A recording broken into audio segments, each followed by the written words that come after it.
everyone, and welcome to John Talks Indian Cinema. I am your host, the Indian Cine-MANIAC, back with another 10ish-minute review and a pretty rockin' tan, right? I mean, check it out, right? I've looked a little pasty in these videos. I've noticed that.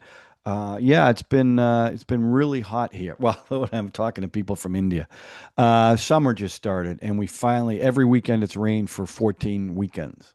So this was the first weekend that it was really nice. So we went out, got a little sun, and look at that. No makeup. Oh, I love it. I love it. Okay, so I want to welcome all you over 1,460 subscribers, ever so close to 1,500 subscribers. Now, please, I got to pay for this neon light. Okay, so you got to help me out.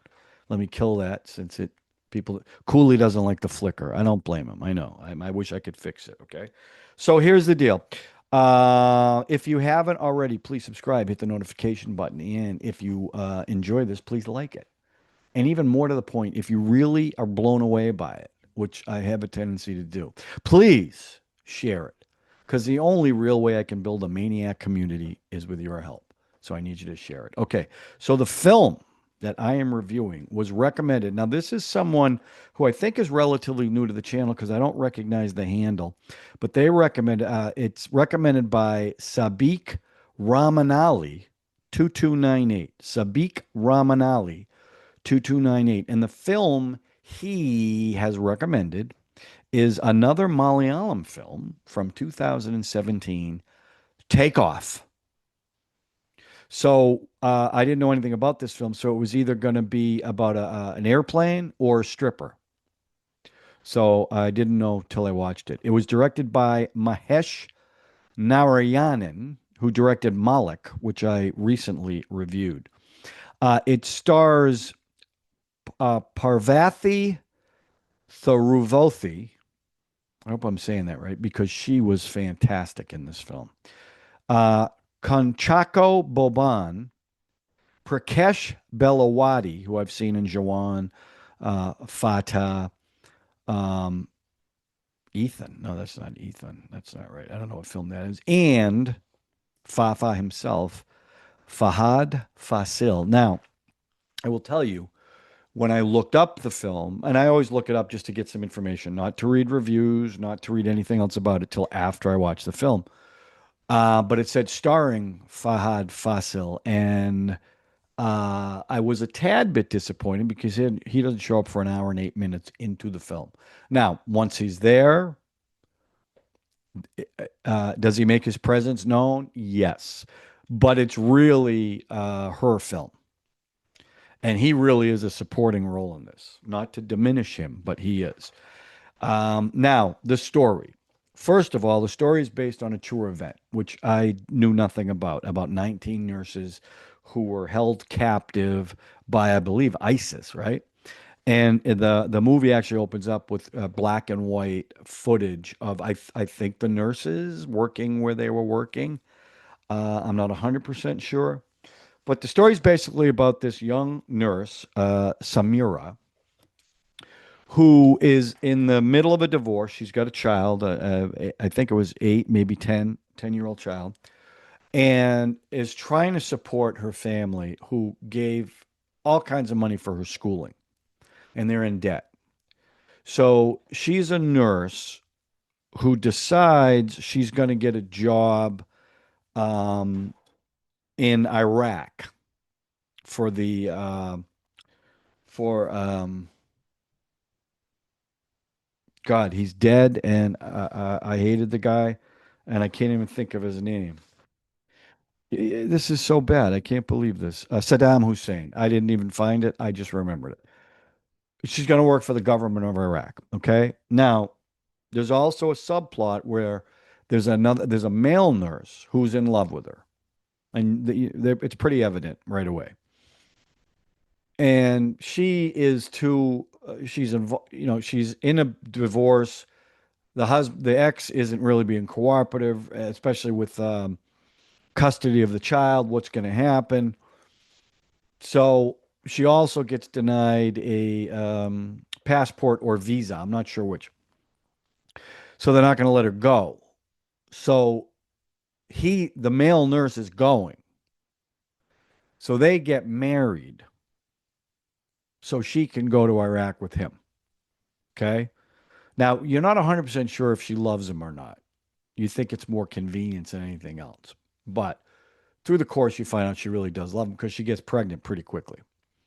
And that's another thing about the movie. They try to hide the pregnancy from where she is in India and then when she goes to Iraq with baggy clothing or strapped down because the her boy, what was the boy's name? I think it was like Ibu. Abu, I think that's what it was. Ibhu. Um, doesn't know that they're divorced. She's remarried and pregnant. So she's trying to hide it. So Abu is his name. Now, so they go to Iraq and they're stationed in Tikrit. And as soon as they get off the bus, there's a big problem. And her and her husband, all the other nurses want to go to sleep because they've been traveling so much. So her and her husband decide they're going to go because they need help and they meet a doctor. Well, then they go into the hospital and there's carnage everywhere. It's just, limbs, just carnage. And you find out there was a suicide bomber. So now she knows what she's in for. That's why they're paying him so well. Um, Now the ex-husband brings the kid to Iraq and says that she can have full-time custody because he can't afford the child anymore. Now the kid still doesn't know that the mother's married and pregnant. So he runs off after they're trying to settle him in.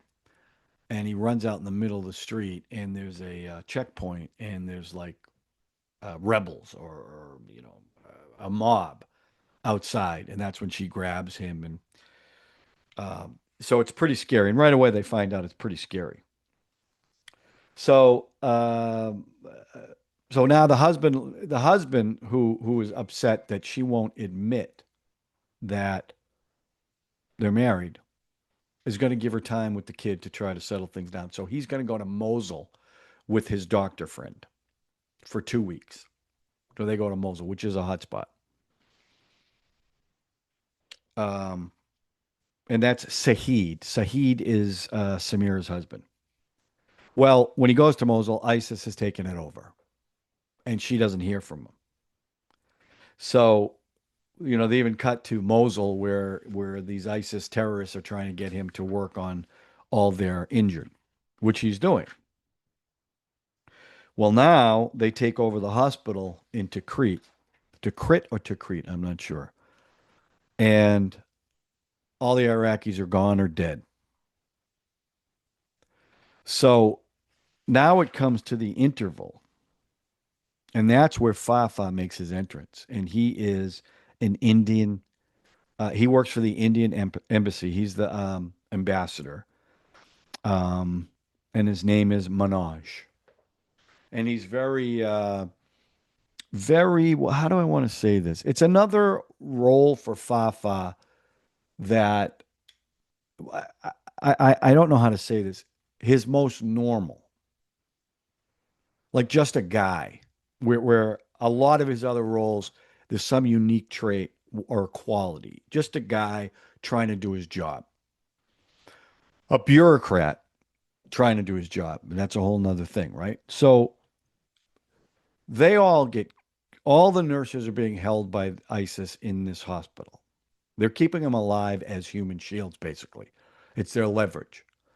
And the story is how they survive. And a lot of it is through the strength of Samira, who is amazing in this film. She's pregnant.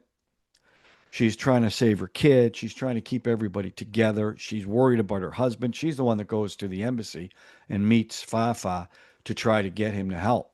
And he's like, he's in Mosul. We have no control over that. We can't do anything. Um, and it's his efforts, even though the government itself is fighting against him, to free these 19 nurses. And it becomes almost like a political thriller. How are they going to do it? Because at one point, his boss says to him, "Look, we can't. We these 19 nurses, if they get killed in battle, they're heroes. If they die by the rebels that Fafa is trying to get them out of the country, then they die a disgrace." That's what the boss said. And Fafa's not having it. In fact, at one point, the Red Cross shows up and says, "We'll take you." And Minaj realizes that where they're going to go is going to be too dangerous. So he doesn't allow them to get on that bus. Every other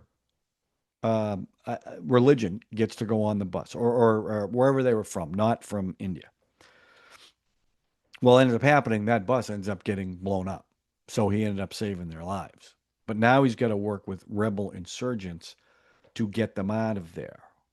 And there's a scene where they grab the nurses, these rebels, and now the head guy starts talking to them, and he wants to know who they are, where's their path, because if they have any religious symbols at all, that's going to be a problem. So they all hide that. They burn their passports. They hide no crosses, nothing. So he's talking to them, and at one point he starts talking Malayalam. Well, apparently none of them understand Malayalam. So he's looking for an answer, and he keeps repeating the same thing over again. Finally, the 10-year-old kid responds in Malayalam. Now he kind of smiles. Now he's going to work with them. He's going to get them out of there. Okay?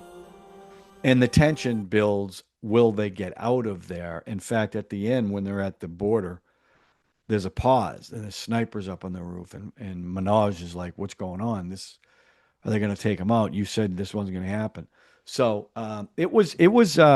I'll tell you, I was into this film. I was really into this. So I'm going to give the story a 4 because it's a true story. I didn't know anything about it.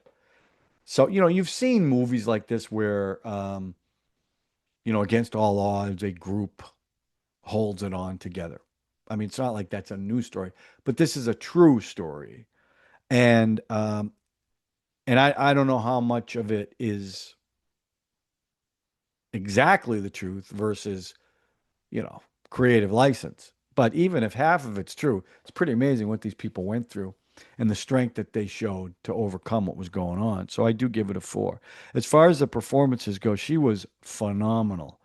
Parvathy Thiruvothu. I don't think I've seen her in anything, but she was great. The changes she went through in the film, the strength that she showed while still showing vulnerability, the determination to get her husband back, who they told her was dead. She was fantastic. And I think she was the best thing in the film. Now, Fafa, he's a commanding presence. He, he lights up the screen. He does.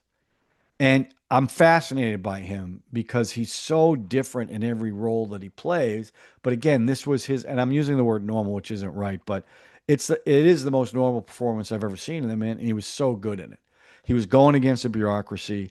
He went against orders because he knew it was the right thing to do. And he's even got the last line where he says, "The plane takes off with all the nurses," and he said, "Takeoff confirmed." So he saved them. And then it ends with actual footage of the actual nurses leaving the plane. And then during the credits is even more footage of the actual women, including the one who Samira with her son. So the performances I'm going to give a 4 to, strong 4. Excellent. And really she carried the film. Absolutely carried the film. The music was fine in Malayalam films. They don't do these big musical numbers, and it wouldn't have worked with this anyway. The first song is when they fall in love. It's very nice. It's a little montage of their life together. So I thought that was nice. The second song, to hide, one, that she's pregnant, but two, she's not Muslim, but he is. So they have to, I think he was. I think that's what it was. She wore the full Muslim garb. to cover it up, and as she gets bigger, and it's about her hiding that too. So that's the second song, and the last song, which if you're an Indian watching this film, this last song's got to be the best one, because as the bus at the end, as the bus is coming forward to take them out of there, it's got the Indian flag on top, and the music builds to a crescendo, and the look on their faces when they see that flag after everything they've been through was great. So the music was fine. I gave the music a 3. Overall, overall, my verdict on this film, I'm going to give it a 4. It was really good.